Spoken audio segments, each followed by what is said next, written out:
Hi, everyone. Often when we hear the name of Elizabeth the Wonderworker, we think of the wonderful Russian Grand Duchess who reposed really as a martyr at the beginning of the 20th century. She is truly a phenomenal saint, one of the most phenomenal of the last 200 years, and if you don't know her life, I would urge you to investigate it because it's very, very profitable from many, many different angles. But this time, we reflect on another Elizabeth the Wonderworker, this one commemorated on April 24th, and is someone who lived many, many years before the aforementioned Grand Duchess. In fact, scholars are a little bit uncertain about when she lived. Some of them say from the 6th to 9th century, which seems like a great span of time. I guess they're trying to cover their bases. But some things in her life would indicate that she was probably sometime in the 5th century.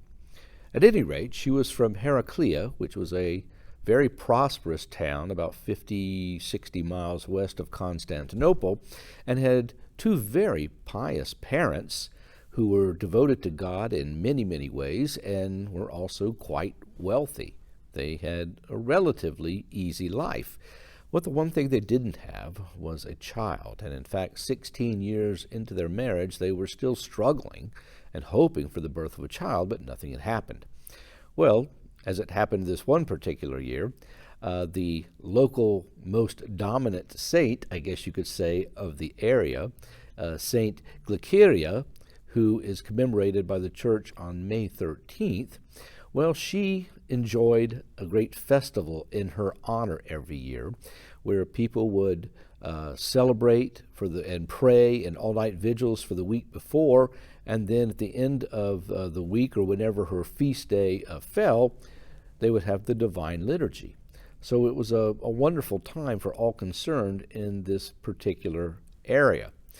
So this year, Elizabeth's parents participated in this vigil of prayer, and in fact, one night they were so tired they fell asleep on the floor of the church in the midst of all this, trying to get a bit of a nap before the celebrations would continue the next morning.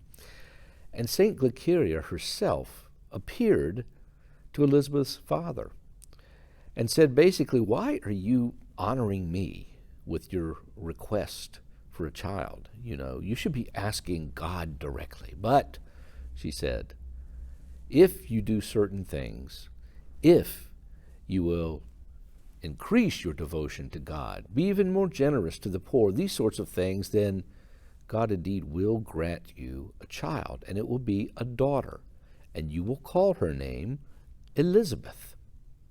Well, Elizabeth's father was thrilled to hear this, and in fact, the next day, when speaking with his wife, he found out that Elizabeth's mother had had the exact same vision. And so they were very happy about this, and almost immediately her mother conceived and gave birth to Elizabeth. Elizabeth was raised in great piety. She was a very, very pious girl, loved the things of the church, and even at the age of 3, she began studying churchly texts and especially the Gospels and the Epistles, and had quite a good grasp of all these things. Well, as time went on, unfortunately around the age of 12, her mother reposed.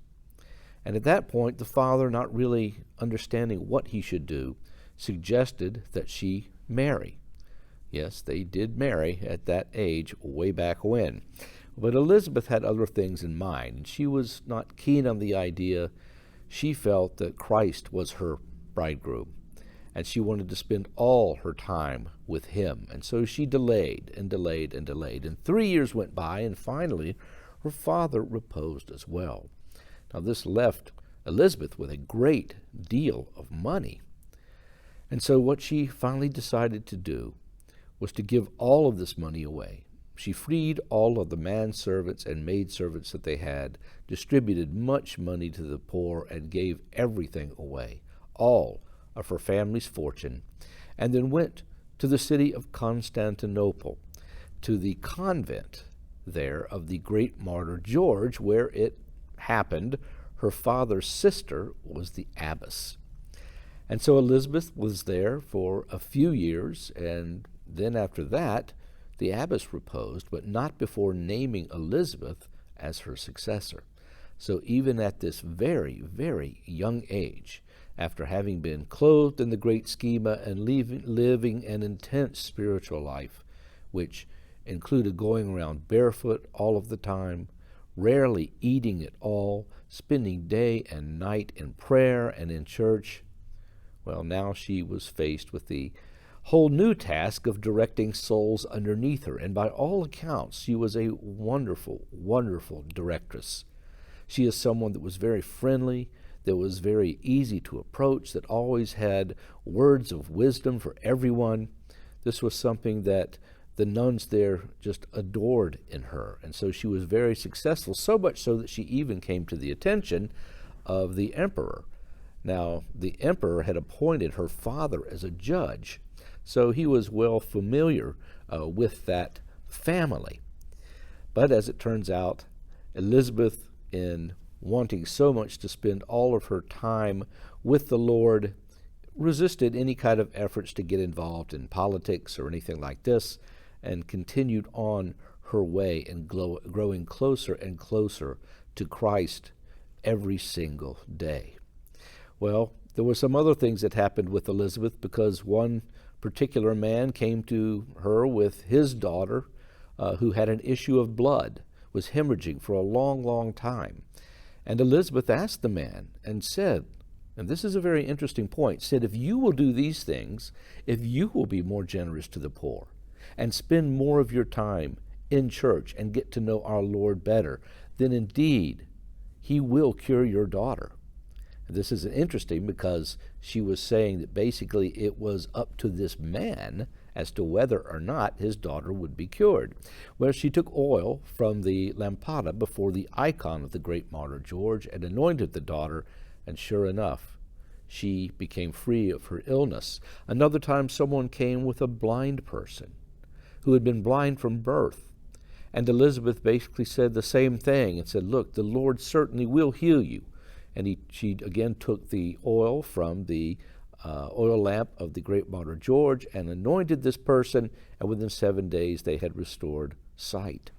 So many of these things happened. She was in contact with one of the great saints, Daniel the Stylite, who was in Constantinople at that time. And in fact, after talking with him, she had a premonition that there was going to be a great fire in the city. And sure enough, in the mid-400s in Constantinople, there was a great fire that covered most of the city, and it is said that many, many more people would have died had not Daniel and Elizabeth warned the authorities of this. And because of this, the emperor was so grateful, he gave her some additional large property on which to establish an even bigger monastic house. Well, time went on, and there's many, many stories about Elizabeth. She's not called the Wonderworker for nothing. In fact, there used to be a big book just full of the incidences in her life of cures and people coming to Christ, many, many things. But unfortunately, that book has been lost to us today. But what I will say is that towards the end of her life, she went back to Heraclea to visit the place that she had grown up in. And she was also visited by a vision of Saint Glyceria once again, who told her that in a certain number of days she would repose and go to the Lord, and that she should go back to her monastery in Constantinople and prepare for this. Well, Elizabeth did this, and about the 6th hour on the day before she died, she had a high fever, and she suffered through the night. But then the next morning, on the 9th hour, on the 3rd hour, about 9 o'clock, she reposed in the Lord peacefully, according to what St. Glyceria had told her. So let's not forget the other Elizabeth, if you will, a great saint who, even to this day, miracles happen at the site of her rest and in that whole area of Heraclea, which is even still thriving today. The saints are mighty in God. God works his wonders through them and wills that it be so. And so all of us should pay attention to these wondrous saints who now intercede nonstop before the throne of the Lord for all of us.